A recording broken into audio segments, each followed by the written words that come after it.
In the winter of 1942, as America waged war abroad, Brooklyn welcomed a restless baby named Lewis Allen Reed, though the world would one day know him as Lou Reed, the man who fused art and rebellion into some of the rawest rock ever unleashed. He was born on March 2nd in a corner of Brooklyn Hospital to Toby Reed and his wife, who quickly discovered they had an odd temperamental child on their hands. Young Lou, as relatives soon called him, was a swirl of moods and demands. He could be sweet, even fragile, one moment, and then fling into fury if people thwarted his whims. Over time, Lou's father built up a fortress of rules in the household, convinced that discipline would mold him into a respectable boy. It didn't. Lou's streak of defiance only thickened. By the time he was old enough to form a memory, he was already forging an identity as a rebellious contrarian. In school, that contrarian spirit morphed into a taste for taboo. Despite his future reputation as an avant-garde pioneer, Reed started out dabbling in doo-wop. Imagine him as a scrawny teen in New York, not yet in black leather or droning electric guitars, but fronting a small doo-wop ensemble called The Shades. They recorded one forgettable track, a harmless pop tune swirling with sweet harmonies. But behind the wide-eyed teenage face, Reed was restless. He stared down the path ahead and sensed that mainstream doo-wop was too safe, too shallow for the swirling chaos in his brain. Even then, he'd begun grappling with mental health struggles, marked by anxiety and panic attacks. His younger sister recalled how he'd barricade himself in his room, unwilling to see visitors, prone to sudden outbursts. Some nights he paced the floor until dawn, eyes wild with insomnia. As he neared 16, Lou found a new coping mechanism: substances. He started with light stuff, some pot, maybe a few pills, but soon he found that the altered states they offered gave him a sense of calm, or maybe just rebellion. His parents panicked, but if Toby Reed tried to clamp down, Lou only rebelled harder. By graduation, he was an odd mix of top-tier intellect. He devoured novels, scribbled poetry, and hardcore misfit. He had a knack for infuriating teachers. One teacher recognized Reed's offbeat talent for writing. He'd produce short stories featuring twisted humor or scribble gory cartoons in his notebook. Another teacher insisted he should apply to an art school for drawing, but that was not Lou's plan. Instead, he briefly enrolled at New York University to study poetry. No one realized how quickly his psyche was unraveling. Shortly into his college stint, Reed suffered a near-psychotic break. Accounts vary, but it said he was found in a catatonic state, physically limp, psychologically absent. Desperate, his parents brought him home. A psychiatrist recommended electroconvulsive therapy, ECT. The treatment, combined with the suspicion that his parents used ECT to fix his homosexuality, left Reed both traumatized and enraged. He later described the therapy as an act of betrayal by the people who should have protected him. Though the sessions ended, he never forgave Toby for giving the doctors permission.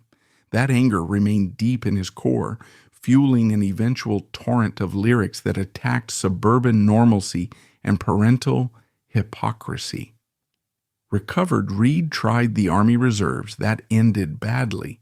He hated the discipline, hated superiors barking orders at him. Legend says he brandished an unloaded gun at a commanding officer purely to get kicked out. Freed from that trap, he drifted back to New York, dabbling in small-time gigs as a songwriter for a minor record label. Then, a new direction came.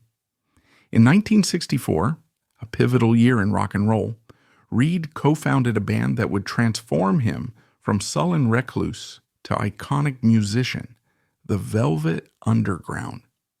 At the time, they were just a group of weird guys in the city's underground scene, forging an experimental sound that drew on Reed's fascination with taboo. He wrote lyrics about drag queens, drug dealers, S&M, the gritty underside of the city. Everyone from folk fans to pop producers was repulsed, but a certain pop art star named Andy Warhol found it fresh, dangerous, and mesmerizing. Warhol quickly latched onto the Velvet Underground, acting as their manager, promoter, and part-time patron. He introduced them to Nico, a stunning German model with a smoky voice.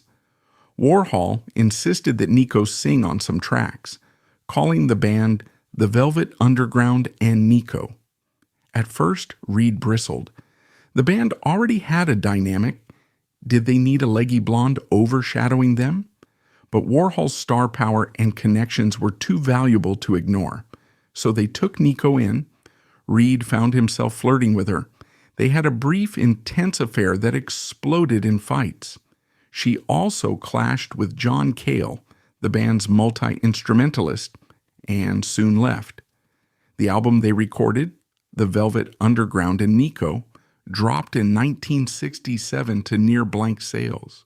But the critics who did hear it recognized it as something bizarrely new, a scandalous masterpiece. Another rumor says the album sold so little, but each buyer formed their own band afterwards. Decades later, it stands as one of the greatest rock albums ever, capturing the collision of Warhol's pop art with Reed's gritty lyricism. Yet behind that creative spark, tension brewed. Warhol's dominance vexed Reed. The manager demanded new songs constantly, pushing them to extremes that left Reed feeling used. A culminating row ended with Reed bluntly firing Warhol without even consulting the band. Warhol, known for his calm, was never so furious, calling Reed a rat. Soon after, Nico left. Then the band argued over musical direction, with John Cale wanting to keep pushing far-out experiments. Reed, ironically, wanted more melodic accessibility. Another standoff ended with Reed removing Cale from the group, telling them it was either Cale or me. By 1970, exhausted from the struggles and from poor commercial returns, Reed abruptly quit the Velvet Underground. Unceremoniously, the man who'd shaped the band left them playing a gig with a new singer. Few fans even realized it until months later. He retreated to his parents' Long Island home, taking a mundane job as a typist for his father's accounting firm, presumably wanting a break from the madness of the music scene. But that respite didn't last. By 1971, RCA offered him a solo record deal. His self-titled debut flopped. Then, in 1972, a starry-eyed David Bowie, who worshipped the Velvet Underground, invited Reed to collaborate. Bowie and guitarist Mick Ronson co-produced Reed's second album, Transformer. The synergy was electric. Out came Walk on the Wild Side, an ode to the Warhol crowd of misfits, hustlers, and drag queens. The single soared. Radio censors missed the risque references to oral sex. Suddenly, the underground hero found himself with a top 20 hit in the UK, top 20 in the US. A weird transformation indeed. Bowie tried to mold Reed into a glam star, urging him to curb his destructive habits, but their relationship soon soured. In one row, Reed smacked Bowie in the face. Bowie stormed off, the collaboration done. Meanwhile, Walk on the Wild Side introduced mainstream listeners to the taboo corners of New York's nightlife, verifying that Lou Reed was no ordinary rocker. This newfound success didn't mellow Reed's rebellious nature. He gave bizarre interviews fueling rumors about his sexuality. He was rumored to frequent the meat-packing district late at night, taking record executives on tours of seedy clubs to watch them squirm. By 1973, he shocked everyone by marrying Betty Kronstadt, a woman he had courted for years. She discovered that behind the lyrical brilliance was a man dogged by substance abuse, violence, and mood swings. Reed had an ugly streak. Sometimes he'd lash out physically at Kronstadt when drunk or high. She fought back physically, too. The tension escalated. Meanwhile, he was working on a concept album called Berlin, a dark tale of a doomed couple. Kronstadt realized to her horror that many of the details mirrored their own relationship. So she fled to the Dominican Republic in 1973 to get a 24-hour divorce. Reed pleaded with her to return, promising to clean up. She gave him a second chance, but it didn't last. He was soon back on heavy substances, and the finishing touches of Berlin came coated with bitterness. When Berlin dropped in July 1973, critics savaged it. Rolling Stone deemed it a disaster and declared Reed's career finished. He was crushed. In truth, Berlin was a dark orchestral masterpiece about heartbreak and madness, but it was so bleak that it turned listeners away. "It's my magnum opus," Reed insisted, but it's not for the faint-hearted. The depression triggered by that album's failure only deepened his drug use. He spent 1974 drifting from gig to gig. One disastrous European festival got him fired. Then he pulled out an even bigger troll move in 1975, releasing Metal Machine Music, a double LP of pure feedback and guitar noise. People asked if it was a middle finger to the label. He coyly said no, that it was an honest expression. Then, in another breath, he might say, "Anyone who listens to all four sides is even crazier than me." Record stores got so many returns that some refused to stock it. But ironically, decades later, it's viewed as a proto-noise milestone. Typical Lou Reed, half a joke, half a serious push at sonic boundaries. In his personal life, he was also pushing boundaries. He had a relationship with a transgender woman named Rachel Humphreys in the late 70s, a bold move at a time when such relationships were rarely acknowledged publicly. This was Lou's pattern, mixing progressive personal choices with a savage, dismissive attitude that alienated friends. Even so, he recorded some decent albums in the 80s, then shocked fans by appearing in a Honda scooter ad. People screamed sellout, but he retorted that it was no different from Warhol's pop art approach, blurring lines between commerce and art. By the late 80s, Reed found new impetus, reuniting with former bandmates from the Velvet Underground after Warhol's death. But old resentments flared, and the 1993 attempted Velvet Underground reunion ended in acrimony once more. Then there was a bizarre moment in which Rolling Stone asked Reed to interview newly elected Czech President Václav Havel, who admired the Velvet Underground. The meeting was a fiasco. Reed mostly ranted about his own ideas, leaving the piece unusable. By the 90s, Reed was calmer, hooking up with performance artist Laurie Anderson. They moved in together, forging a creative, supportive bond that replaced some of the toxic relationships of Reed's past. They eventually married in 2008. The gnarly, combative Reed receded, replaced by an older musician dabbling in photography and meditation. He even performed at events that included Pope John Paul II in attendance, an unimaginable scenario for the defiant youth who once roamed the meatpacking district. But the 2000s brought new controversies. Reed's collaboration with Metallica in 2011 yielded Lulu, an album widely panned as a catastrophic misfire. Some fans scorned it as unlistenable, though Reed insisted it was high art. By that time, his health was failing. He'd long wrestled with hepatitis and diabetes, consequences of decades of substance abuse. In 2013, he underwent a liver transplant. Initially, there was a flash of improvement. He told friends he felt bigger and stronger than ever. But the optimism faded. His body rejected the transplant. On October 27, 2013, Lou Reed died at 71, a quiet departure after so many explosive, noisy chapters.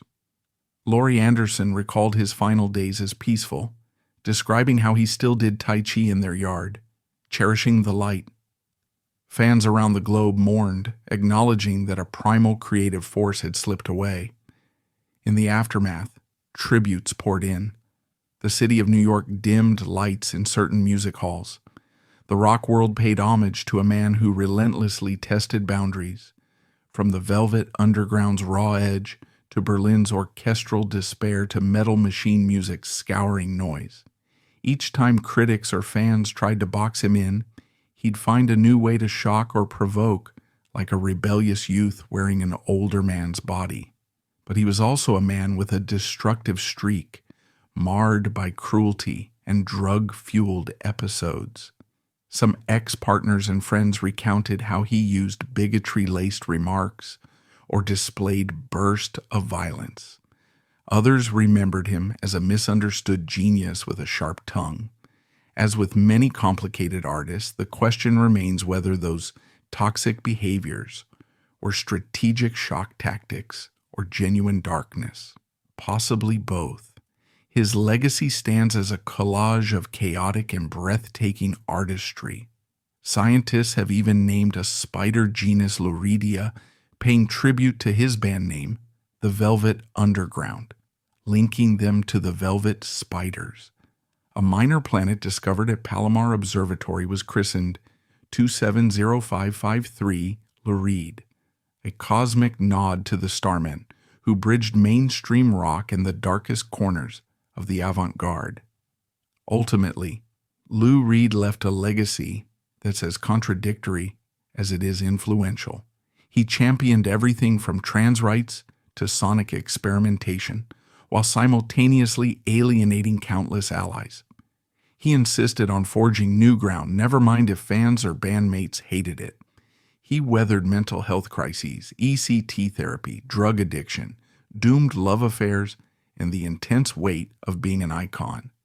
He feuded with Andy Warhol and David Bowie, fired bandmates and managers, made up with some decades later, but never lost the sneer.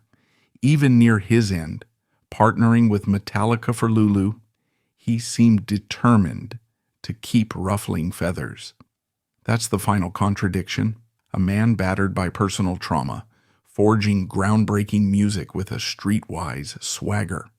In the quiet hush after his 2013 death, fans might recall him as that menacing figure on stage, guitar strapped high, spitting out lyrics about heroin, decadence, or urban underbellies. Or they might recall the introspective balladeer who wrote Pale Blue Eyes, or the conceptual maniac behind Metal Machine Music, or the half-hero, half-villain who scrawled decadent poetry across the daily life of a savage city. In truth, he was all those things, an unrepentant shapeshifter who refused to let anyone define him. That's the real Lou Reed, a messy, mesmerizing mosaic of brilliance and gloom, forging a sonic path that future generations still trace with awe. Whenever a new kid picks up a guitar to jam on Sweet Jane or The Velvet Underground and Nico, they tap into that lineage of raw, fearless expression that Reed championed. And maybe from somewhere in the cosmic swirl, Reed's gravelly voice might crack a wry grin, reminding us he remains an enigma, an artist who refused to do anything the easy way,